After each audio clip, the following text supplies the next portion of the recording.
और पटना के लोगों, मैं उम्मीद करता हूं कि आज इस जगह से वो धमाका है जो संविधान और शिक्षा दोनों को बचाने के एक जन आंदोलन में तब्दील होगा।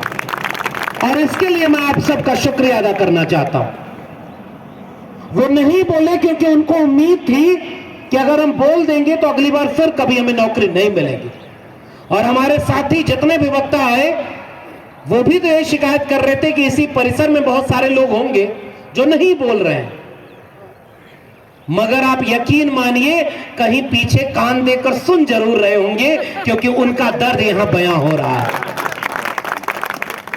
वो सुन रहे होंगे कि यहां अगर उनकी भी बात की जा रही है कि ठेके पर प्रोफेसर रखना देश की नींव में मट्ठा डालना है, हर एक शिक्षक को बेबाक होना चाहिए। इसलिए मैंने एक वाक्य लिखा कि एक डरा हुआ शिक्षक, एक डरा हुआ प्रोफेसर अपनी कक्षाओं में ऋण विहीन विद्यार्थी तैयार करता है, जो कक्षा से बाहर समाज में जाकर एक मुर्दा नागरिक में तब्दील हो जाता है। और इसलिए मैंने ये बात उठाई कि आप डर के मारे चुप हैं, लेकिन हमें पता है कि जितने लोग इस बात को सुन रहे होंगे, क्योंकि हम तो एकेडमिक परिसर में हैं, उन्हें ये बात सुकून दे रही होगी कि उनके दर्द को बयां करने वाले लोग यहां पर इकट्ठे हुए हैं। और यकीन मानिए साथियों,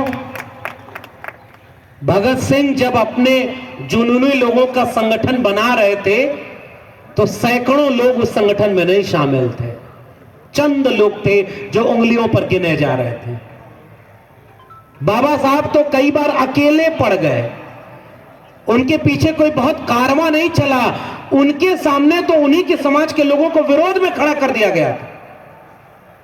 जगदेव बाबू बिहार की जमीन है, बुद्ध जब सामने निकले तो ऐसा नहीं था कि बुद्ध के खिलाफ कोई नहीं काम कर रहा था। इतिहास पढ़ना चाहिए कि बुद्ध के खिलाफ कौन लोग थे और कौन उनके विचारों और दर्शन के खिलाफ थे। भीड़ किसी विचार की क्रांति की शुरुआत में नहीं होती है। जब लोग पूछेंगे कि इतने लोग काफी नहीं, तो मैं कहूंगा कि इंकलाब के लिए एक शख्स भी काफी है, बशर्ते कि वो ईमानदार हो।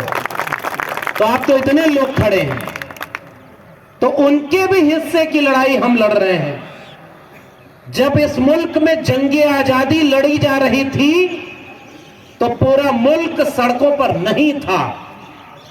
इस इतिहास को भी यहां से दोहराने की जरूरत है।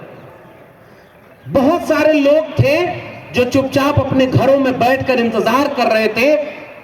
गुलाम रहा भारत तो उसमें जी लेंगे, आजाद हुआ तो उसमें जी लेंगे, वो चुपचाप तमाशा देख रहे थे। और बहुत सारे लोग वो भी थे जो अंग्रेजों की दलाली कर रहे थे, माफी मांग रहे थे।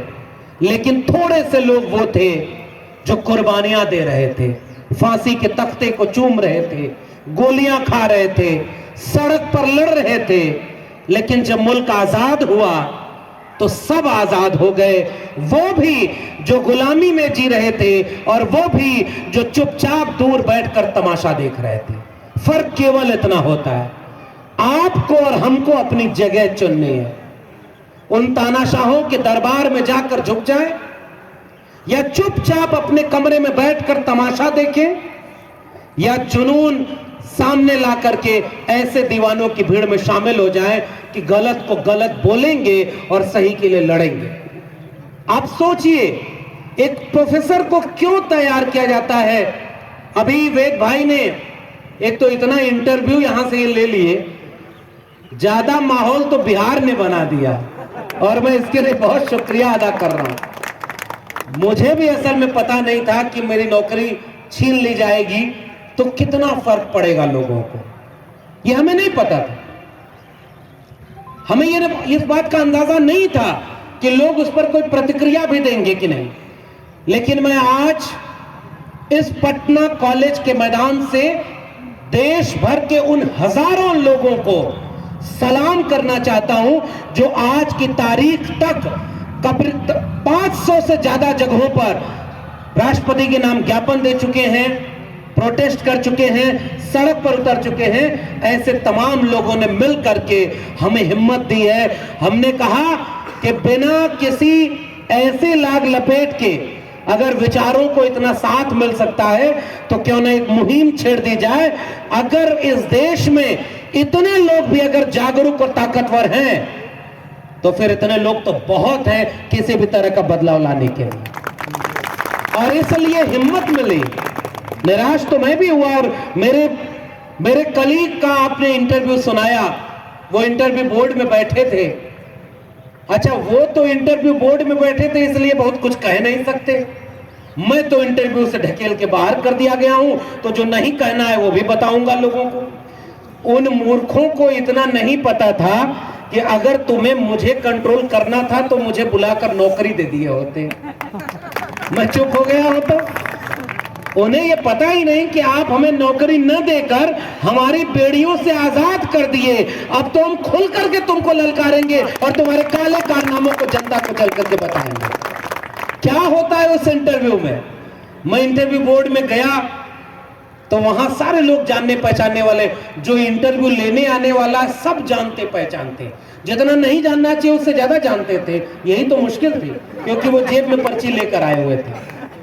और जैसे ही मैं पहुंचा, मुझसे कहा गया कि आइए बैठिए, आप तो सबसे पुराने यहाँ के शिक्षक हैं। मैंने कहा जी। तो कहे कि इस कॉलेज में आपको क्या मिला? मैंने कहा इस कॉलेज ने मुझे गढ़ा है, बनाया है, रचा है, क्योंकि मैं एमए करके 21.5 साल में वहां प्रोफेसर बन गया था। और मैं पहले कभी नहीं बताया, लेकिन अब तो हर जगह बताऊंगा। बहुत सारे लोग उसी कॉलेज यूनिवर्सिटी में खड़े होकर मंडल आंदोलन का विरोध करते थे, ये कहकर कि यहां पर मेरिट से कंप्रोमाइज हो जाएगा, क्योंकि अगर आरक्षण लागू हो गया तो कम प्रतिभावान लोगों को प्रोफेसर बना दिया जाएगा। तो दुनिया के जो टॉप 100 में 100 के 100 विश्वविद्यालय भारत के हैं, वो नीचे गिर जाएंगे, ऐसी उनकी चिंता थी। ये तो बाद में हम लोगों ने पढ़ा कि दुनिया के 300 टॉप यूनिवर्सिटीज में भारत का कोई है ही नहीं। यहां रिजर्वेशन तो था ही नहीं रे भाई, तो तुम्हारे विश्वविद्यालय दुनिया की रैंकिंग में क्यों नहीं थे? असल में वो मेरिट की चिंता नहीं कर रहे थे। उनको डर इस बात का था कि जिसे उन्होंने मां सरस्वती का पावन प्रांगण बनाया था, उसमें अगर इस देश के दलित, पिछड़े, कमेरा, वंचित, शोषित, गरीब के बच्चे पढ़ लिख करके प्रोफेसर बन जाएंगे तो वो विश्वविद्यालय डेमोक्रेटाइज हो जाएंगे। फिर इस देश को बर्बाद कैसे किया जाएगा और गुलाम कैसे बनाया जाएगा। इसलिए वो आरक्षण का विरोध मेरिट के नाम पर कर रहे थे। और मेरे दिल्ली विश्वविद्यालय में मंडल विरोधी आंदोलन के लिए क्रांति चौक बनाया गया था कि हमें बेरोजगार वहां पर लोग नहीं चाहिए, और मंडल विरोधी आंदोलन चला।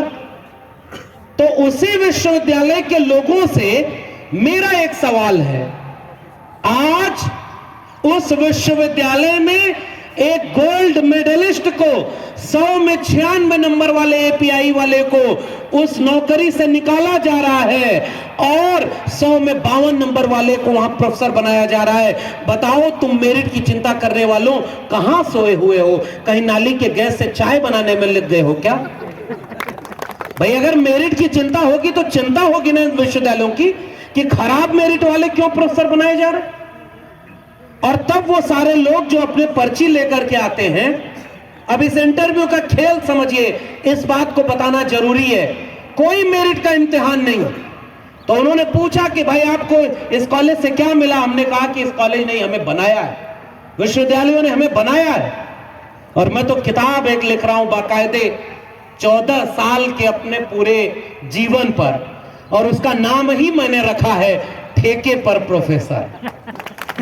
और सारा कहानी किस्सा उस किताब में मैं सिलसिलेवार लिखूंगा।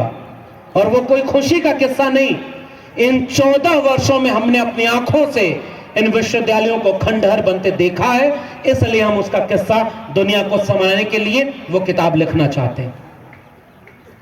और क्यों ऐसा हुआ? मेरे कॉलेज में तो मुझसे डर कर पता नहीं क्यों 14-15 मिनट मेरा इंटरव्यू लिया। मेरे आगे पीछे वालों को तो 2-2 मिनट का इंटरव्यू लिया था। आप जाएंगे इंटरव्यू बोर्ड में, आपसे कहा जाएगा कि अपना परिचय दीजिए।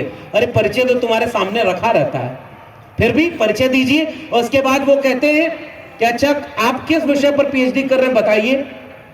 आप 1.5 मिनट 2 मिनट का इंटरव्यू होगा, उसके बाद आपसे कहा जाएगा कि आपका भविष्य उज्जवल है, आपके ललाट पर दिख रहा है कि एक न एक दिन आएगा जब आप प्रोफेसर बन जाएंगे, फिलहाल हम आपको नौकरी नहीं दे रहे, जाइए, आपको शुभकामनाएं।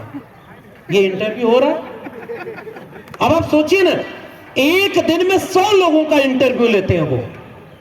100 लोगों का चेहरा भी याद रहेगा क्या जब आखिरी दिन वो रिजल्ट बना रहे होंगे?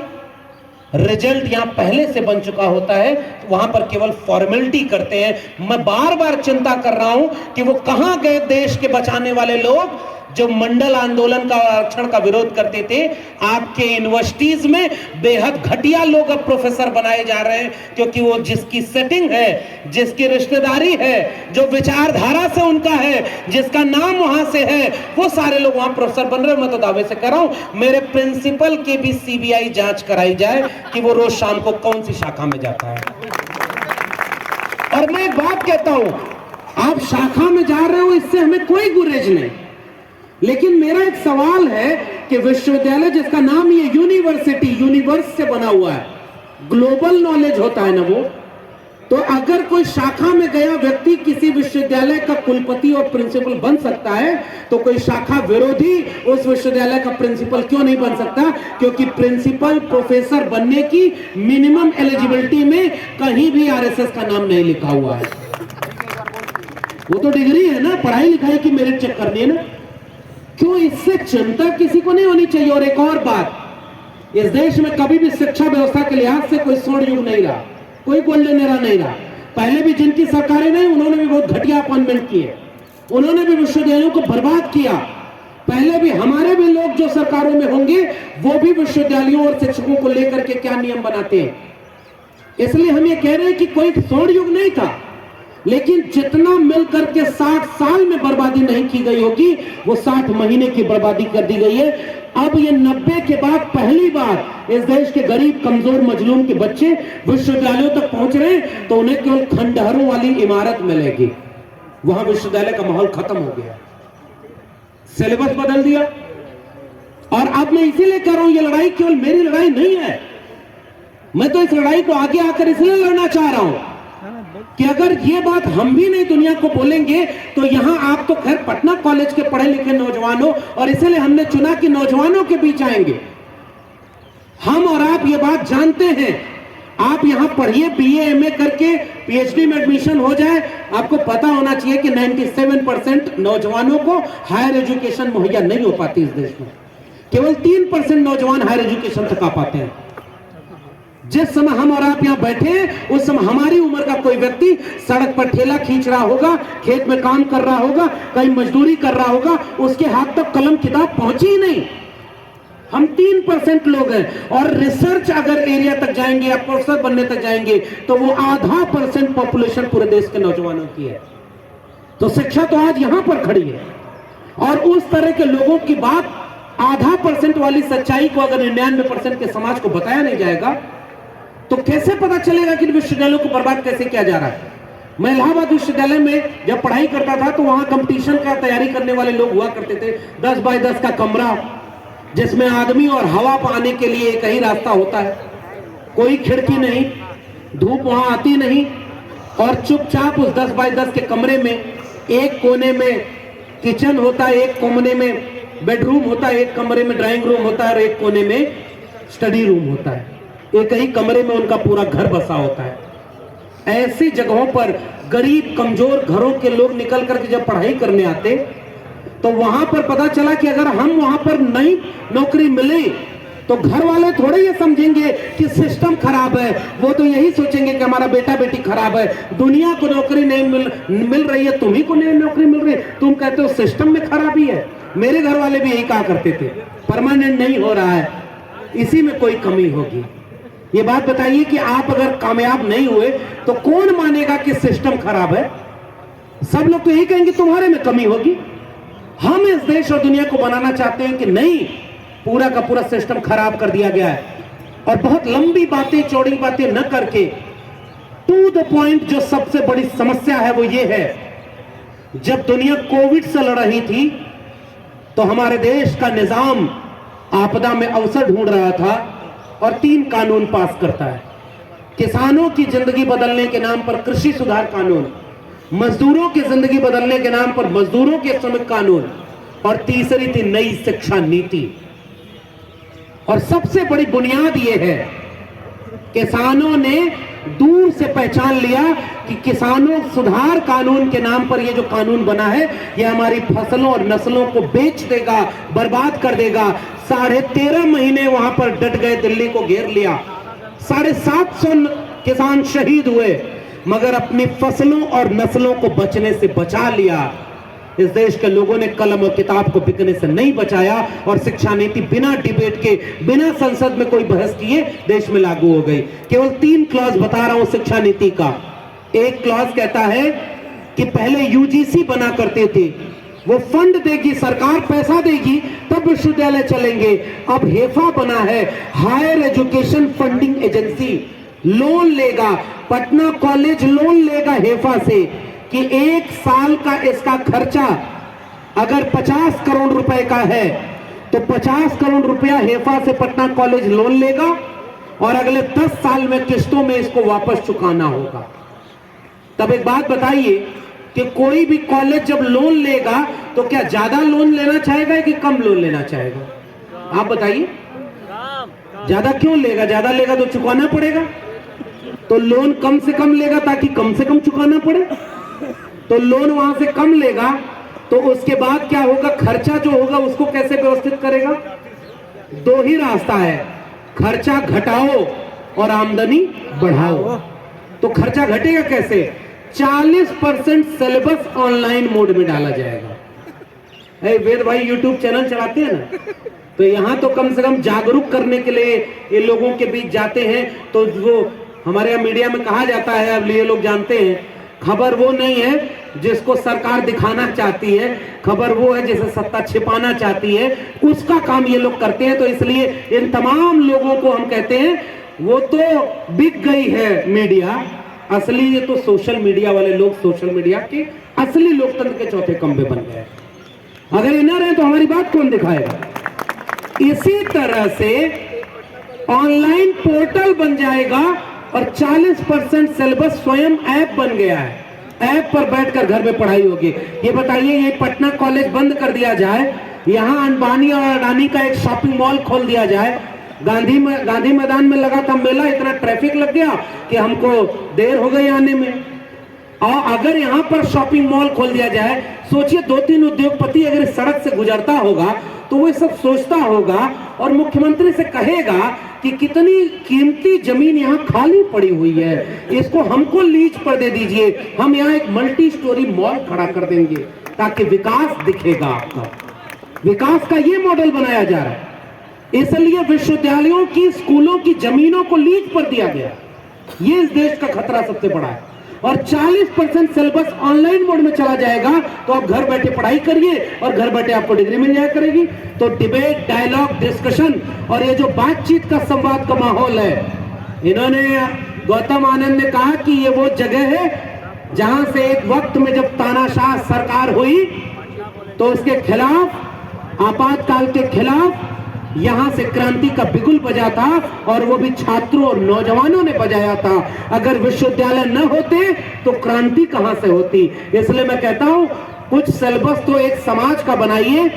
समाज के सिलेबस में एक के पहला चैप्टर रखिए गुलामगिरी, दूसरा चैप्टर रखिए एनिहिलेशन ऑफ कास्ट, तीसरा चैप्टर रखिए विद्यार्थी और राजनीति भगत सिंह का, और कहिए कि क्लर्क बनाने वाली पढ़ाई हमें नहीं चाहिए। क्लर्क बनाने वाली पढ़ाई पढ़ाई जा रही है। और इसीलिए मैंने आपसे कहा कि लड़ाई लक्ष्मण यादव की नहीं है, वो लड़ाई उस शिक्षा नीति की है जो 40% सिलेबस ऑनलाइन मोड में डालने जा रहे हैं। तो जैसे ही 40% सिलेबस ऑनलाइन मोड में डालेंगे, 40% शिक्षकों की नौकरी खत्म हो गई कि नहीं?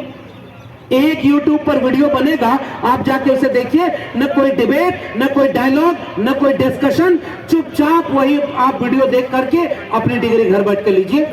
शिक्षा बर्बाद। और उसके बाद क्या कहा कि ये जो आमदनी बढ़ाई जाएगी, खर्चा ऐसे घटाया, आमदनी बढ़ाने का स्रोत किसी विश्वविद्यालय या स्कूल कॉलेज के पास क्या है? विद्यार्थी की फीस। इलाहाबाद विश्वविद्यालय, मेरा अपना विश्वविद्यालय, 400% वहां फीस बढ़ा दी गई। जिन विद्यार्थियों ने आंदोलन किया उनके ऊपर मुकदमा लगाकर जेल में डाल दिया गया। उमर खालिद वो जेल में आज हो गया 303 साल से ज्यादा है। मेरे विश्वविद्यालय